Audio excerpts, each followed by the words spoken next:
5টা কথা মানি চলিলে সকলোতে আপোনাৰ দাম বাঢ়িব। নম্বৰ 1, কাকো একে সময়তে 3বাৰতকৈ বেছি ফোন নকৰিব। তেওঁ যিহেতু আপোনাৰ ফোন ৰিচিভ কৰা নাই, তাৰ মানে তেওঁ আপোনাৰ ফোনতকৈও গুৰুত্বপূৰ্ণ কিবা কামত ব্যস্ত আছে। গতিকে বাৰে বাৰে ফোন নকৰি তেওঁক 10-15 মিনিটৰ মূৰে মূৰে ফোন কৰাৰ চেষ্টা কৰক। নম্বৰ 2, কাৰোবাৰ পৰা টকা ধাৰলৈ ল'লে সেই টকা সময়ত ঘূৰাই দিয়াৰ চেষ্টা কৰিব। দিয়াজনৰ মনত নাথাকিলেও তেওঁক সময়ত টকা ঘূৰাই দিব।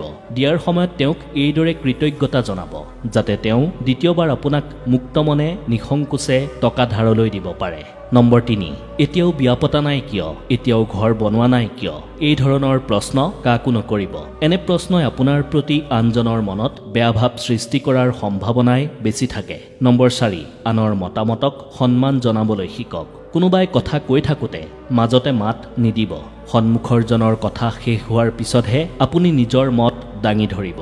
নম্বৰ 5, কোনোবাই যদি কিবা ফটো বা ভিডিঅ' দেখুৱাবলৈ তেওঁৰ ফোনটো আপোনাক দিছে, তেন্তে সেই নিৰ্দিষ্ট ফটো বা ভিডিঅ'টোহে চাব। সুযোগ পাই তেওঁৰ ফোনৰ গেলাৰী তল ওপৰ নকৰিব।